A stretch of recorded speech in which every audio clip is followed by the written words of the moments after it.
Mas mais do que isso, existe um exercício que é um exercício de fazer comparações com a mente, que é exatamente o exercício de você ficar colocando os arcanos na sua vida diária. Então, de fazer uma pergunta muito simples: quem sou eu?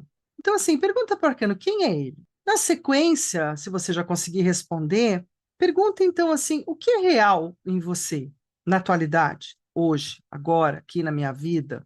E o que é o amor, isso deixa com Miguel Ruiz, porque não exatamente cabe para o tarô, porque precisaria ser uma abertura para isso. Mas mais do que isso, é aquele lugar onde você acaba recontextualizando cada arcano. E aí, vale o debate, vale a compreensão de cada um, vale o que cada um entende, porque cada um de nós está num lugar. E aí eu vou ler um pedaço dele para a gente entender só como é que a mente um pouquinho da gente funciona.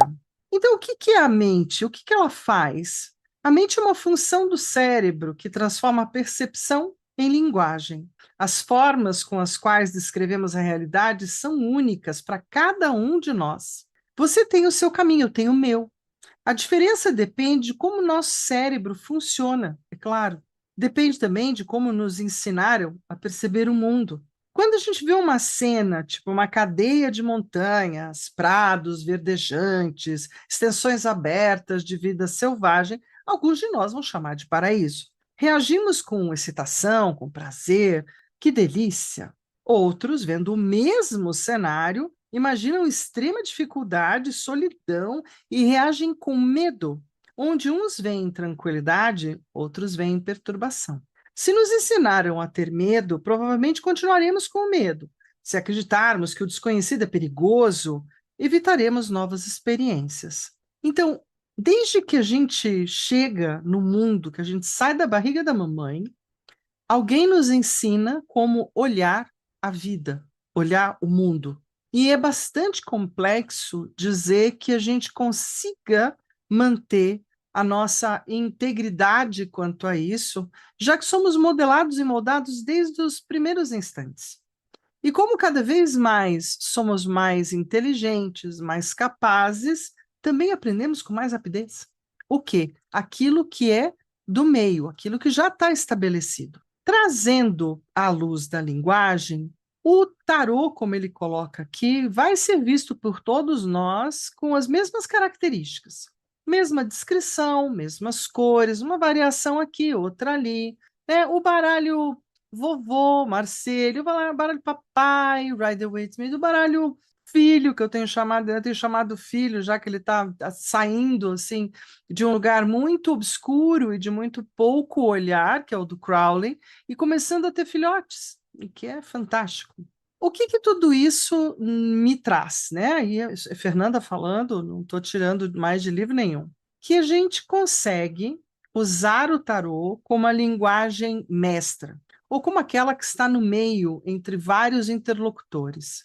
Mas é claro que cada um de nós vai dar um tom ou uma assinatura de acordo com o universo mental que tenha. E nesse sentido, estou falando de crenças, como ele também está falando aqui, valores, leis, regras, aonde todos nós somos expostos ao arcano da justiça. E não temos como não lidar com as regulações do nosso tempo, espaço, cidade, país, língua, etc. Mesmo assim, o tarô continua tendo a sua própria observação de cada um dos tempos maiores em que existiu e trouxe algo que é bastante significativo. Trouxe as imagens que mais passeiam de geração em geração como algo compreensível, entendível, dá para descrever e dá para fazer comparações com o nosso tempo do agora.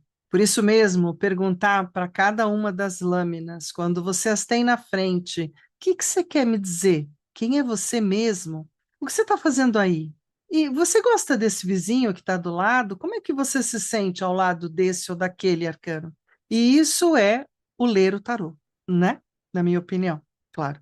É essa contação de histórias particular de cada um, o que faz cada tarotista, faz cada tarólogo, tarotista, cartomante, cada um ser um autor da história que é capaz de ler. E claro que para cada um que chega há uma autoria diferente. O mais bacana é quando você atende uma pessoa que te diz a seguinte frase: Nossa, eu li com fulano, eu li com Beltrano, eu li com fulana, e você está falando a mesma coisa. Olha que legal. E aí eu normalmente arremato, puxa, que bacana. Significa que todos nós estamos tendo a capacidade de olhar as mesmas máximas que estão pulando do teu campo, os mesmos arcanos que estão pululando na sua história, a mesma conversa que o teu campo está querendo te mostrar, e só cabe você, pelo menos, olhar para isso, aguardar um pouquinho, respirar um pouquinho e ver o que que você pode fazer com essa observação, já que eu sou a quarta e, querendo ou não, agora está na hora de você refletir o que será que quatro pessoas distintas e diferentes têm para falar do mesmo, verdade? Ah, mas você tem esse tipo de história? Tenho, e acho muito bacana.